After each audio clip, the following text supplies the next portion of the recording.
For the past 2 years, Jocko Fuel has been the only supplement I've consumed. It's helped me stay in shape now that my competitive career is finished. If you've been waiting to try Jocko, the wait is over. Jocko has now teamed with Walmart, bringing clean fuel to the entire nation. Jocko Fuel is loaded with all the good stuff and none of the bad. And I'm talking no added sugars, no artificial sweeteners, and absolutely no gray area or banned substances. Just pure, clean fuel to power your performances. Jocko Fuel is now available in Walmart nationwide. Products available at your local Walmart are Jocko Malt, ready to drink, Jocko Malt powder, and Jocko pre-workout. How convenient. Guys, the time is now. Consider trying some of my favorites like Jocko Go and Jocko Hydrate. You can even do it online. Use code CHAEL30 at JockoFuel.com or just stop by your local Walmart and get your hands on some Jocko ASAP. Don't wait, might not last. Fuel up with Jocko Fuel and crush your goals. Now there's no excuse for not having clean fuel. Guys, I want you to go get Jocko Fuel today at Walmart.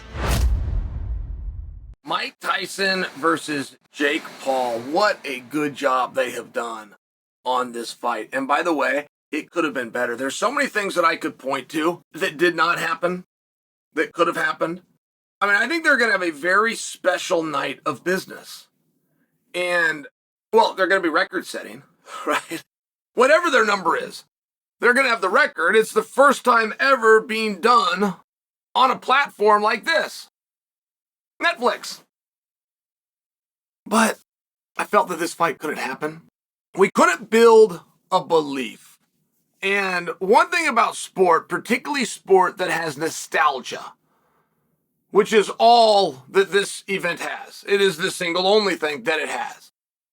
But one thing about that, no matter how old we are, right, as little kids, we get fooled all the time. It's the reason haunted houses work, right? We choose to be scared, and we're allowed to do that. But as adults, it's very rare that we will suspend reality.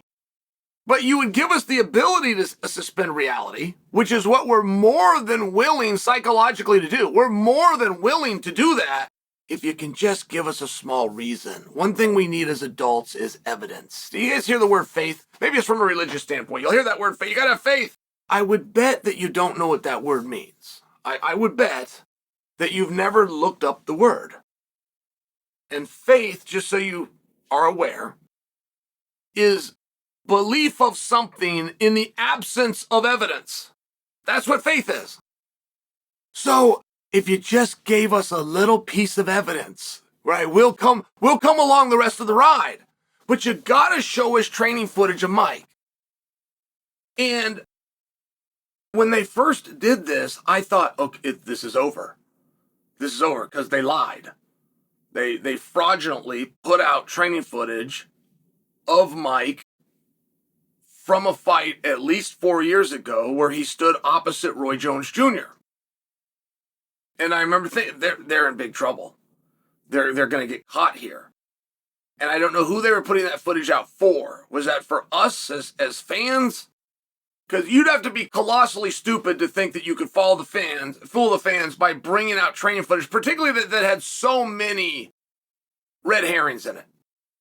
But secondly, I also wonder, was that for the commission? Like for a commission to license you in many states, you will not pull this stunt on Andy Foster. That I will tell you right now. Because Andy Foster will be very open to you fighting. And then he'll wonder when practice is. And then he will show up to practice and he will assess you. I mean, it's one of these things. You're not going to pull it. And I just wondered, okay, was there some element where this fake training footage was just to dupe the audience, which is going to be a colossal disaster if so? Or was it done to dupe the commission, of which is very possible to do? And I'm only asking for the standpoint because I couldn't make any sense of why they would put it out. And so then once they did put it out, it made it even more important. It made it quite exponentially more important that they put out actual footage. And I wanted to be part of this. I wanted to go and spar Jake Paul. Now, what happens in practice stays in practice. That's a rule and everybody follows it. Even the guy that breaks that code doesn't. Not fully.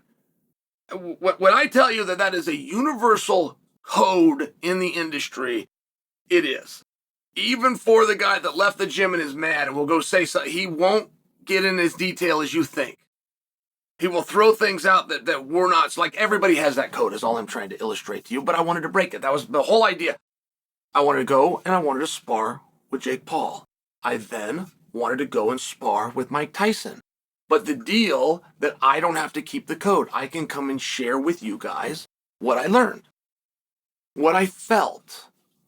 I could juxtapose. We could go back and forth. Right? I thought this was a very interesting thing. The problem, and Jake Paul was in. Jake Paul understood. The problem was the way Mike heard that is I want to come to the gym and I want to fight Mike Tyson. And it's just different. There's some gyms like that. If you try telling Nate Diaz that, he's going to hear it the same way. He's going to have a big problem with it. I mean, it's just, right, like there's, so it didn't work. But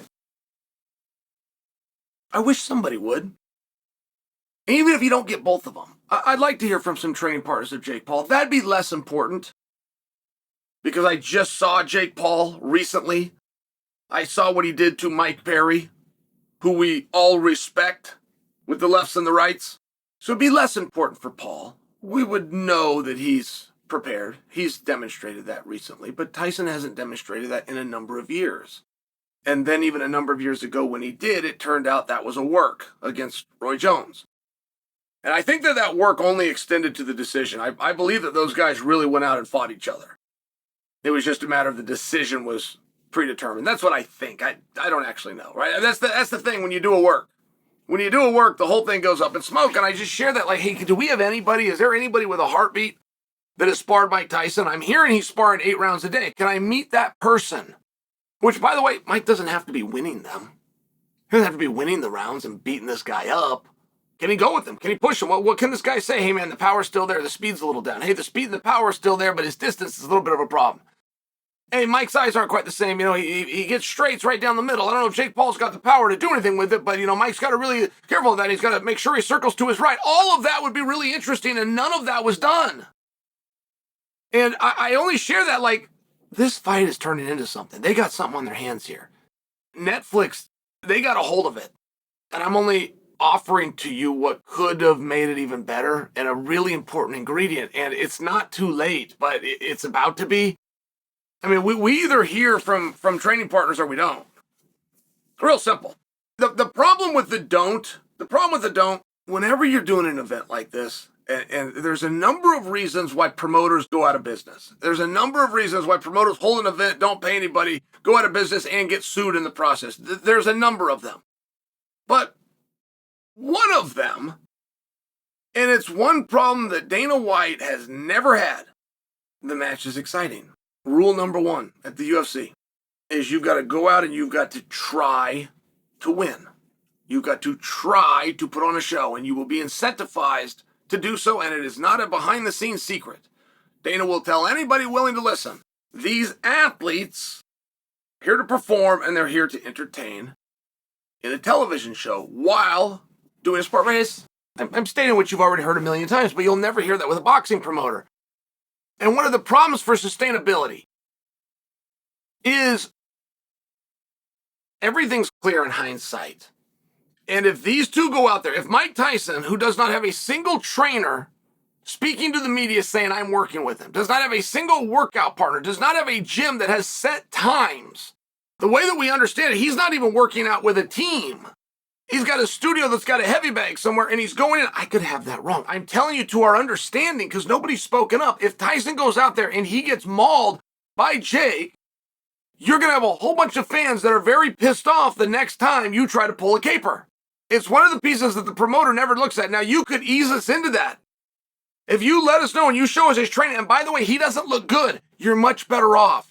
We will predict that he's going to get stomped. We will cross our fingers and hope that he doesn't. We will tune in either way, but we won't leave angry. And we're not out of time. They need to get a camera in there. They need to get somebody in front of the mic that we know to vouch. That's it. It's not rocket science. They've done a very good job. They did a lot better job with a former boxer and a brand new boxer than anybody thought that they could do. But they're missing one ingredient. And if it doesn't bite them in the ass for sales and draw that night, it will bite them in the ass when it's over. Let's see what happens.